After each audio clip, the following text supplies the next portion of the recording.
आप सभी को नमस्कार एवं जय श्री राम। आज हमारे साथ डीएफओ साहब श्री अमरनाथ जी और डॉक्टर साहब श्री प्रेमनाथ जी यहाँ पर उपस्थित हैं। आज हम इनसे चर्चा करेंगे ईश्वर स्वरूप, निज स्वरूप और ईश्वर की प्राप्ति कैसे होगी, इन विषयों पर चर्चा करेंगे। ये तीनों विषय जो हैं वो बहुत महत्वपूर्ण हैं और हर मनुष्य से जुड़े हुए हैं। इसलिए मेरा आप सबसे आग्रह है कि ध्यानपूर्वक इस चर्चा को सुने। श्री अमरनाथ जी हमें बताएंगे कि ईश्वर स्वरूप क्या है। जय श्री राम। आप सबका धन्यवाद। आज हमें अवसर यहाँ पे मिला कि हम ईश्वर की चर्चा करें। ईश्वर एक है, उसके पास जाने का रास्ता एक है और वह हमारे अंदर में है, वह कहीं बाहर नहीं। गो गोचर लगे मन जाई, सो सब माया जानू है भाई। जितनी हमारी इंद्रियां हैं, हम इंद्रियों के द्वारा उस परमात्मा की प्राप्ति नहीं कर सकते। हमारे अंदर में जो निज स्वरूप है, जो आत्मा का स्वरूप है, उसके द्वारा ही हम उस परमात्मा को प्राप्त कर सकते हैं। इंद्रियां जो हमारी हैं, जो इंद्रियों को शक्ति हमें मिल रही है, वह आत्मा के द्वारा ही। जैसे आँख देखने का विषय रखती है, कान से हम सुनते हैं, नाक से हम सुगंध लेते हैं, मुंह से हम भोजन लेते हैं। उसी प्रकार परमात्मा को प्राप्त करने के लिए हमारे अंदर में जो जीवात्मा है, वही प्रभु परमात्मा को प्राप्त कर सकती है। परमात्मा जीव ही परमात्मा को प्राप्त कर सकता है। कोई दूसरी इंद्रियों के द्वारा जो है उसको प्राप्त हम नहीं कर सकते। ये गो गोचर लगे मन जाए का अर्थ हुआ, जहाँ जहाँ हमारी इंद्रियां जाती हैं वह सब नाशवान है। जो हम इन आँखों से देखते हैं वह नाशवान है। जो हम अपने कर्म जो करते हैं वह सब कुछ नाशवान है। सिर्फ सत्य ही एक परमात्मा है और उस सत्य को प्राप्त करने के लिए वह जीवात्मा ही उस सत्य को प्राप्त कर सकती है। वह सत्य क्या, वह जीवात्मा कहाँ है? वह हमारा ईश्वर अंश जीव अविनाशी, चेतन अमल सहज सुखरासी। वह चेतन अमल हमारे अंदर में है, जीव हमारे अंदर में है। वही शक्ति प्रदान करती है हमारे शरीर को। तो हर इंद्रियों को जो शक्ति प्रदान हो रही है, हमारे उस जीवात्मा के द्वारा ही हो रही है। तो जो परमात्मा की प्राप्ति होगी, विषय है कि परमात्मा की प्राप्ति कैसे होगी। जो हम बाहरी पूजा करते हैं, इससे वो होगी सगुण पूजा, सगुण उपासना। तो परमात्मा की उपासना जो है, परमात्मा की जो प्राप्ति है, वह सगुण उपासना से नहीं, निर्गुण उपासना से होगी। परमात्मा जो है, परमात्मा का जो स्वरूप है वो क्या है? वो निर्गुण है, सगुण है, वो उसका क्या आकार है? परमात्मा का स्वरूप निर्गुण निराकार है। सगुण रूप जो है वो, जैसे हम मंदिर में जाते हैं, पूजा करते हैं, वहाँ पे जो हम पूजा पाठ करते हैं उससे प्रभु परमात्मा की प्राप्ति नहीं हो सकती। वो सगुण उपासना में आ जाती है। तो परमात्मा की जो निर्गुण निराकार उपासना है, वह परमात्मा को ही प्राप्त कर सकती है।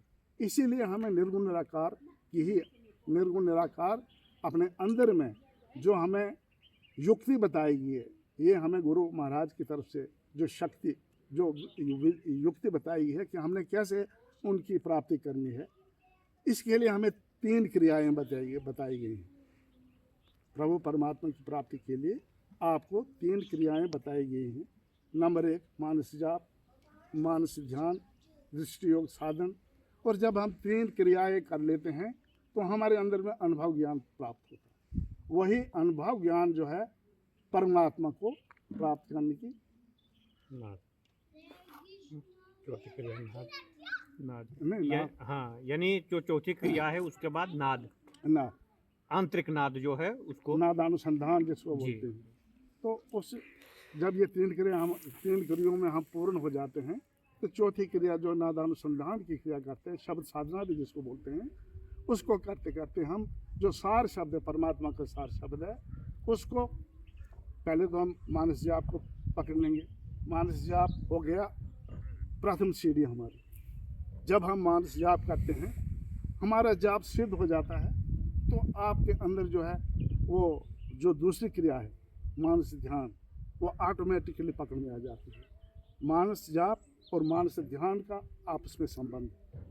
जब मानस ध्यान हो जाता है तो फिर आपके जो आपके इष्ट देव हैं उनके मुखारविंद का आप ध्यान करेंगे तो धीरे धीरे धीरे वो भी जब सिमट जाता है तो आप फिर दृष्टि योग साधना जो है उस पर दृष्टि योग के लिए दोनों नैनो बीचों बीच सन्मुख एक टक देखते रहो। जब दोनों आंखों के बीच हाँ बोलो पूरा खोल के नहीं बोलो।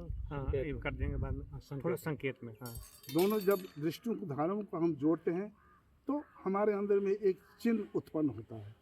उस चिन्ह को ही वह परमात्मा का रूप, वही चिन्ह जो हमारे अंदर में जो अंदर का दरवाज़ा खुलता है और उस चिन्ह के द्वारा हम जब परमात्मा के अंदर वहाँ पे हम बहुत सारी ज्योति मंडल में जैसे सूर्य की है, चंद्रमा की है और कई प्रकार की ज्योतियाँ हैं हमारे अंदर में दिखने में आती हैं। वहाँ से जब चलते चलते हम अंदर पहुँच जाते हैं यानी जब दृष्टि खुल जाती है तो 10वें द्वार से प्रवेश करना। 10वां द्वार जो है उसी से जो हम अंधकार मंडल से ऊपर चढ़ जाते हैं, ज्योति मंडल पे चले जाते हैं, प्रकाश मंडल में। जैसे हमने हमारे अंदर में 3 प्रकार के पर्दे हैं, अंधकार, प्रकाश और शब्द का। तो ये धीरे धीरे अंधकार जो है, अंधकार से हम प्रकाश में, प्रकाश से हम शब्द में चले जाते हैं और शब्द साधना करते करते उस सार शब्द को जो परमात्मा का असली शब्द है उसको प्राप्त करके हम परमात्मा में ही लीन हैं। जो सार शब्द है, एक तो सार शब्द की बात आती है, एक आती है, हम डॉक्टर साहब से बात करेंगे, दूसरी आती है अजपा जाप। उस पे मतलब संतों ने क्या कहा है कि जो जप करना है, जो हमें मानस जप दिया जाता है, जो हम जपते हैं चलते फिरते खाते पीते या एक स्थान पर बैठकर, क्या उसी से अजपा जाप होता है? देखिए 21,600 सांस जो है 24 घंटे में हमारे चलते हैं। तो संतों ने कहीं कहीं संकेत में ये भी कहा कि ये अपने आप ऑटोमेटिकली जो नीचे की गुदा है, फिर स्वादिष्टान है, फिर मणिपुरुक है, फिर अनाहत है, फिर क्या कहते हैं शुद्ध है, कंठ है, इसमें जो है वो इसका रात दिन जो है वो अजपा जाप होता रहा है। लेकिन इनके स्थानों के भी नाम रखे गए हैं, वो संकेतित नाम रखे गए, ना कि जप करने के लिए रखे गए। उनके संकेतित नाम रखे गए हैं। गुरु महाराज ने कहने की कृपा की कि जो 4 जड़ शरीर है, यानी 5 मंडल हैं इस शरीर के अंदर, 5 मंडल है, एक चेतन मंडल है, 4 जड़ शरीर मंडल है। 4 जड़ शरीर मंडलों में अपने अपने प्रकार के नाद होते हैं और उन नादों का केंद्र है। एक नाद जो एक मंडल का है वो एक केंद्र से दूसरे केंद्र को पकड़ाएगा, दूसरे से तीसरे को ऐसे करते करते आगे बढ़ेगा। उसे हम निर्गुण जाप कहें या सगुण। अब देखो उसमें क्या है, अंदर सारे जाप जो है वो सारे जो अजपे जाप हो रहे हैं, उन जपों को न कान सुनता है न मुंह बोल सकता है। उनको आत्म ज्ञान से ही उनको जाना जा सकता है, उसमें सुरत जान सकती है, मन और सुरत। कबीर साहब ने कहा मन उल्टे तब सुरत कहावे, चाम चश्म तो नजर ना आवे खोज रू के नेना। कबीर साहब ये बोल रहे हैं कि वो क्या कहते हैं कि इसमें कि ये चाम चश्म तो नजर ना आवे खोज रू के नेना और मन उल्टे तब सुरत का है। यानी उस पर रू लगानी है, रू ध्यान लगाना है उस जगह ध्यान, पे। यानी ख्याल जो चेतन हमारा है ख्याल। वो रू का एक साथ है। जब मन और ख्याल का आपस में कांटेक्ट होता है, यानी वो जुड़ता है, तब इन 10 से 14 इंद्रियों से मन को सरेंडर किया जाता है। मन जब काबू में आ जाता है, सुरत के द्वारा जब मन काबू में आ जाता है, तब मन जो इधर उधर भटकना जो उसका होता है वो बंद हो जाता है। 6वें अध्याय में भगवान कृष्ण ने भी यही अर्जुन जी को समझाया था कि जैसे कछुआ अपने सारे शरीर को समेट कर अपने अंदर को समेट करके अपने अंदर में चला जाता है, उसी तरह है अर्जुन, ये योग जो है, ये जो रहस्य है, ये जो साधन है, ये जो भजन है, इसमें जो भी साधक जब ये क्रिया करता है और इन इंद्रियों, क्योंकि मन के द्वारा इंद्रियों का काम होता है और इंद्रियां जो है 5 विषय विकारों से काम करती हैं और ये जीव को दिन रात जो है एक अवस्था होती है जागृत अवस्था, एक होती है स्वप्न अवस्था, एक होती है निंद्रा अवस्था, गहरी नींद वाली अवस्था। ये 9 द्वारों की अवस्थाएं 24 घंटे होती रहती है और ये जन्म जन्मांतर से होती रहती है, चाहे जिस भी जीव में जो जाए। लेकिन एक चौथी अवस्था होती है जिसको तुरीय अवस्था कहते हैं। ये तुरीय अवस्था में जाने के लिए भगवान कृष्ण ने अर्जुन को समझाया गीता के अंदर 6ठे अध्याय में, खोल करके आप पढ़ लेना, कि उसके अंदर यह समझाया कि सारी इंद्रियों की चेष्टा धारों को, इन्हीं चेतन धारों को आप कहते हैं कि आप दशम द्वार के अंदर उनको समेटो। गीता में नासागर के आगे कहा हाँ। कि उसको वहां पर समेटो। और समेटते समेटते कहते हैं है अर्जुन, इसमें सदाचार, सुचाचार और शिष्टाचार इनका भी ख्याल रहे। क्यों कि जब तक पवित्रता अपने अंदर, बाहर की पवित्रता और अंदर की पवित्रता दोनों के लिए उन्होंने संकेत किया कि बाहर की पवित्रता सत्संग है, बिन सत्संग विवेक न होए, रामो कृपा बिनु सुलभ न सोई। जब जो मेहनत करता है, जो प्रयास करता है, जो लगातार अपने आप को उस योग में जोड़ता है, उस पर राम की कृपा होती है और वही सत्संग का अधिकारी भी होता है। खाली एक अब हमारी जो हम यहाँ पर चर्चा कर रहे हैं, इसी चर्चा से कुछ भी होने वाला नहीं, बल्कि जो संतों ने मार्ग बताए उस मार्ग पे चलने से अपने आप जो आप बोलेंगे कि हाँ जी इसका प्रमाण दे दो जो आप बता रहे हो। तो प्रार्थना ऐसे है कि इसका प्रमाण अपने अंदर है। जो लक्ष्य संतों ने बताया, कबीर साहब ने बताया, नानक साहब ने बताया, दादू जी ने बताया, सूरदास ने बताया, तुलसीदास ने बताया, रविदास जी महाराज ने बताया और हमारे गुरुदेव ने बताया, उस मार्ग पर जब साधक साधका जो अपने आप को ठीक ठीक 5 पापों से बचाते हैं, व्यभिचार, चोरी, नशा, हिंसा और झूठ, खान पान पे सुधार रखते हैं, कोई भी नशीली चीज़, कोई पदार्थ ऐसे का सेवन नहीं करना है, और संसार में रहते हुए, परिवार में रहते हुए, कारोबार करते हुए, नौकरी चाकरी ठेकेदारी लंबरदारी जो भी उन सब को करते हुए, लेकिन साधन भजन अगर नियम पूर्वक वो करता है और अपने जो 3 टाइम की हमारी त्रिकाल संध्या है, उस संध्या को जोड़ करके जो ये करता है, निस्संदेह उसका जो है यहाँ पर जो 14 इंद्रियों का जो है, इसका जो है सिमट करके वहाँ जो क्या कहते हैं सुषमना में है केंद्रित हो जाती है। और उससे ऊपर पहला शरीर छूटता है स्थूल का, उसके ऊपर जब मेहनत की जाती है तो उसके ऊपर जो है तो सूक्ष्म शरीर छूटता है, उसके ऊपर जो कारण शरीर छूटता है, उसके ऊपर महाकारण शरीर छूटता है।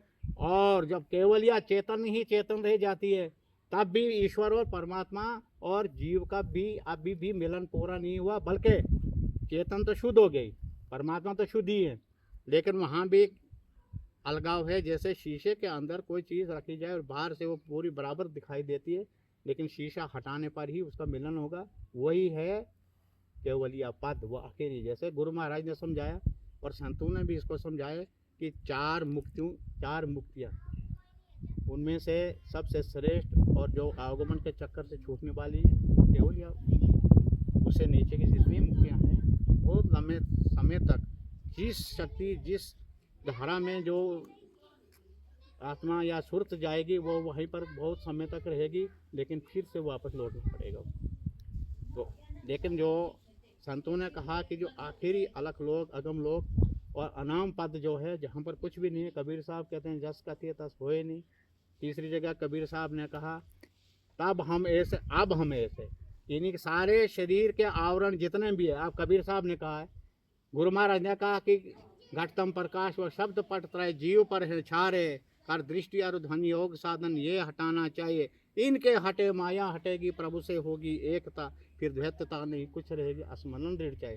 यहाँ पर कबीर साहब कह रहे हैं घूंघट का पट खोल तुझको पियो मिलेंगे, घूंघट का पट खोल रे तुझको पियो मिलेंगे, आशा से मत डोल तुझको पियो मिलेंगे। अब घूंघट का पट क्या? हाँ, ये समझने वाली बात है पट है कि कबीर साहब ने क्या बात की है। घूंघट का पट, कौन सा पट क्या है? घूंघट का पट खोल तुझको पियो मिलेंगे। एक जगह ये कह दिया, दूसरी जगह कहा दूसरी जगह पर ये कह दिया कि एक तो अंधेरी कोठरी तामे दिया न बाती हो, बाएं पकड़ जम ले चले कोई संग न यही घूंघट का पट पहला। घूंघट का पट क्या है? घूंघट का पट अंधकार मंडल, और उसके ऊपर प्रकाश का मंडल, उसके ऊपर जो शब्द का मंडल, यानी अंधकार, प्रकाश और शब्द के ये तीन पट ही है। पर्दे हैं। पर्दे हैं। एक जीव जब एक देखिए देवता जो है दूसरे पट पर है, उनको ये क्या स्थूल पट नहीं, उनको प्रकाश का पट, उसके ऊपर ईश्वर कोटि के ईश्वर जो है उनके ऊपर शब्द का पट लगा हुआ। ईश्वर इन तीनों से मुक्त, तो ईश्वर का जो स्वरूप है वो तीनों पटों से परे है। यानी ब्रह्म जो है वो अंधकार, प्रकाश और शब्द से परे है।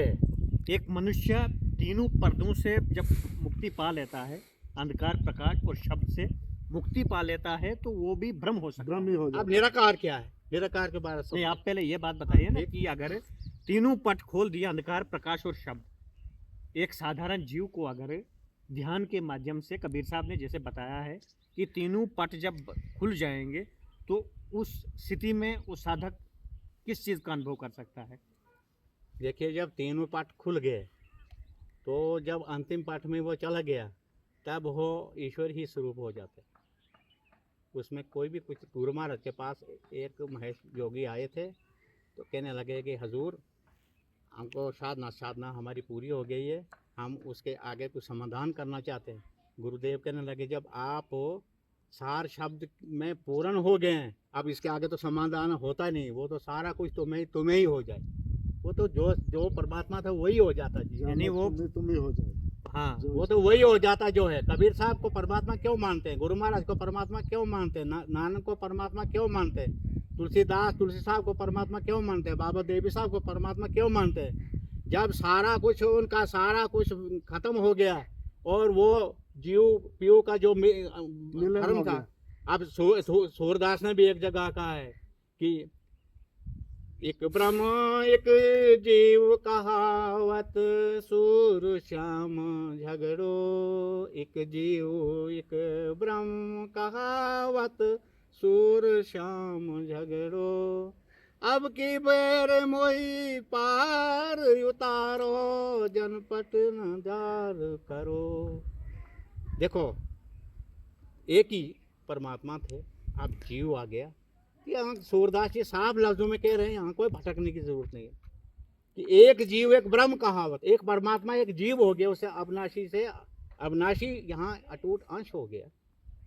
श्याम कहता है कि सूर श्याम झगड़ो, मेरा नाम तो संसारी हो गया सूरदास, और श्याम तू परमात्मा हो, अब की बेर को में पार उतारो।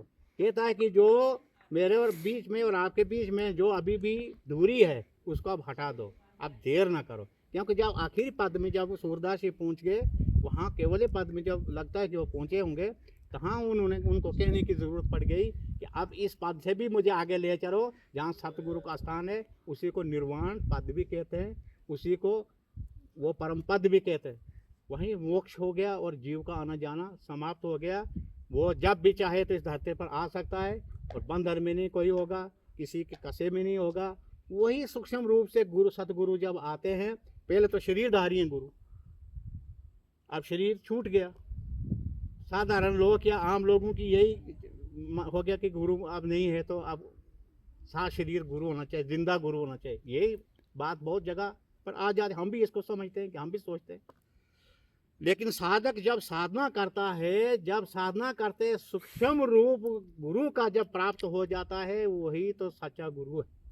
जैसे कई बार पढ़ने में आया है कि अंतर के अंतिम तह में गुरु है, मन पता पाता नहीं। यानी गुरु के जो स्वरूप के दर्शन करने हैं वो अंदर होंगे, अंदर अंतिम तह में जाकर। तो ये बहुत अच्छी चर्चा की हमने। डीएफओ साहब से निवेदन करेंगे कि एक साधारण हम जैसे मनुष्य के लिए आपका क्या संदेश रहेगा कि किस प्रकार की भक्ति करके हम इस आवागमन की से मुक्ति पा सकते हैं? जो गुरु महाराज ने हमें युक्ति बताई है, हर मनुष्य को समय निकाल कर अगर हम उस मार्ग पे चलें तो हम अवश्य ही उस लक्ष्य को प्राप्त कर सकते हैं। क्योंकि एक साधारण मनुष्य भी जब जिस माहौल में रहता है, जैसे भक्ति है, भक्ति में प्रथम भक्ति संतन कर संगा। जब हम संतों का संग करते हैं तो हमें वैसा ही माहौल हमें मिलता है, और जब संतों के साथ हम बैठते हैं, उनकी चर्चा सुनते हैं, उसको अपनाते हैं, उन पे अपने आप को अपने जीवन में उतारते हैं, तो हमें अंदर में वो प्रवेश हो, हमें वो मौका मिलता है कि हम उस पर चल कर उस प्रभु परमात्मा को प्राप्त कर सकते हैं। तो प्रभु परमात्मा की प्राप्ति जो है वह इसी मनुष्य शरीर से ही हो सकती है। इसके अथवा और कितने भी जीव हैं, 84 लाख प्रकार के जीव, जिसमें 9 लाख जो है जलचर हैं, 11 लाख है कृमि कुछ कीड़े मकोड़े हैं, 20 लाख स्थावर ये जो पेड़ पौधे आप देख रहे हैं, 30 लाख जो है पशुगण, 10 लाख जो है पक्षी हैं, और 4 लाख जो वानर समुदाय है। अगर ये मनुष्य भक्ति नहीं करता, भक्ति से हट जाता है, तो हमें उस 84 लाख योनियों में भटक के फिर हमें, और उस योनियों में भटकने के लिए हमें तकरीबन 2.25 अरब साल लगते हैं। इतने साल गुजारने के बाद हमें ये मनुष्य चोला मिला। अगर हम इस मनुष्य चोला में आकर उस प्रभु परमात्मा को प्राप्त ना करें, तो फिर हमारे इस जीव इस देह में आने का क्या लाभ? हम फिर उस हीन गति में चले जाएंगे, आत्महत्या में चले जाएंगे। अगर हम भक्ति नहीं करते हैं, तो हमें ये मनुष्य शरीर मिला है, इसीलिए मिला है कि हम उस प्रभु परमात्मा की प्राप्ति करें, और वो प्रभु परमात्मा की प्राप्ति इसी मनुष्य शरीर में होगी, इसके अलावा किसी और दूसरे शरीर में नहीं। एक मेरी प्रार्थना है, हाँ जी। सगुण निर्गुण को कैसे हम समझें? हाँ। जैसे एक मक्की का बीज है, वो दिखाई दे रहा है, वो सगुण है।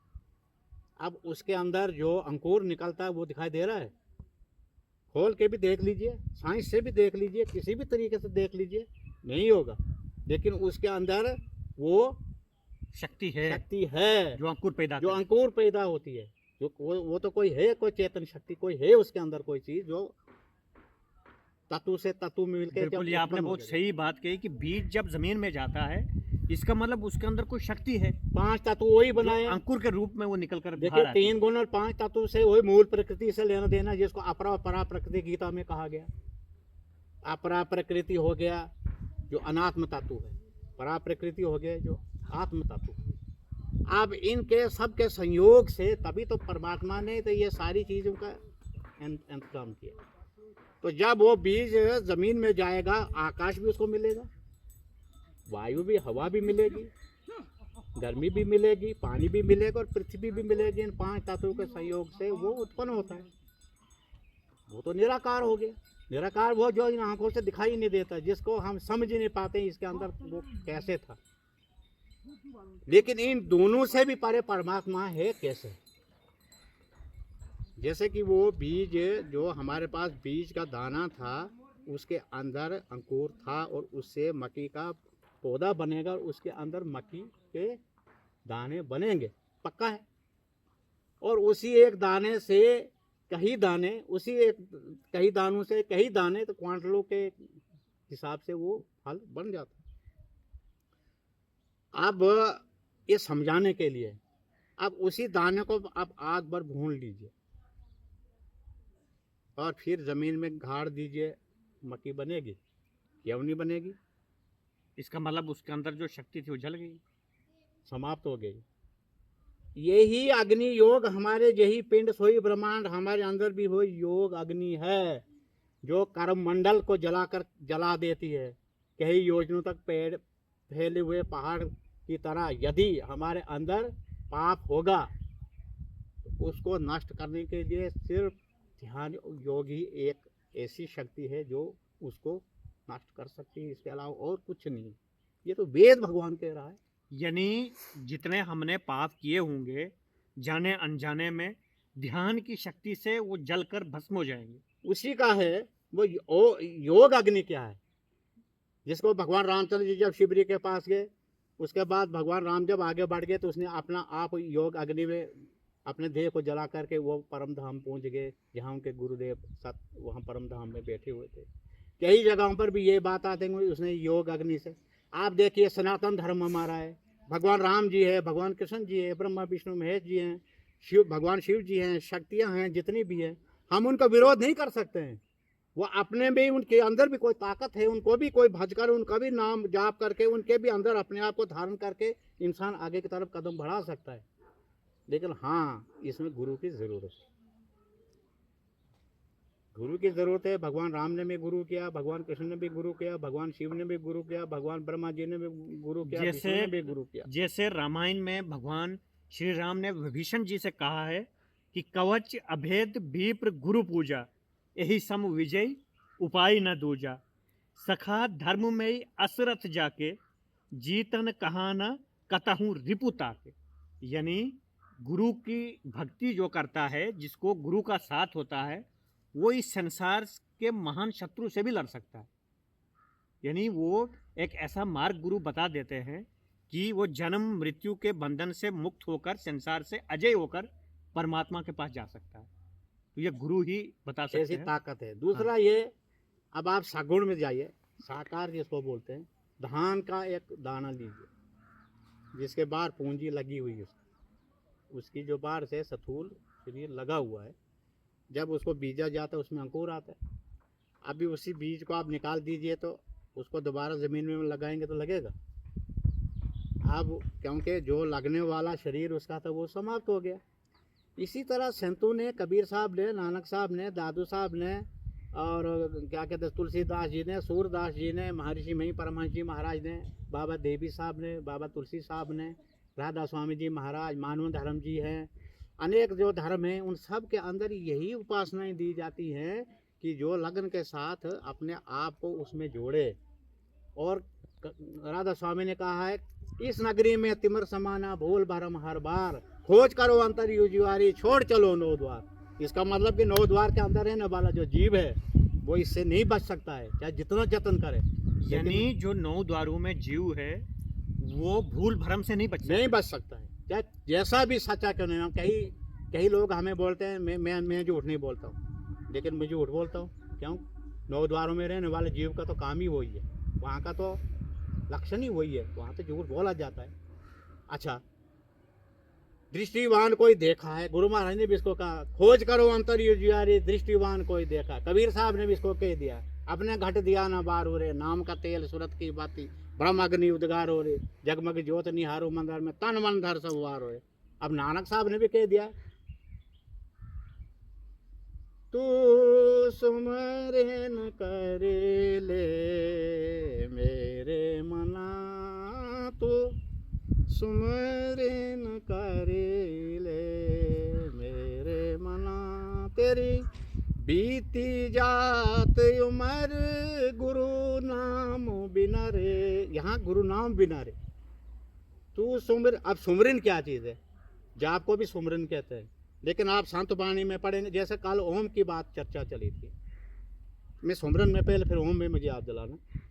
जो सुमरन है, एक सुमरन होता है जो वाचिक शब्द से सुमरन किया जाता है, दूसरा सुमरन है जो ध्वनियात्मक नाम, जो अजपा जाप, जो अभी पहले आप अजपा जाप के बारे में अगर आप पूछेंगे तो अजपा जाप हो गया कि वो ध्वनियात्मक है, जिसमें स्वर और व्यंजन दोनों का कोई मिलाप नहीं होता, वो अपने आप परमात्मा से प्रकट होता है।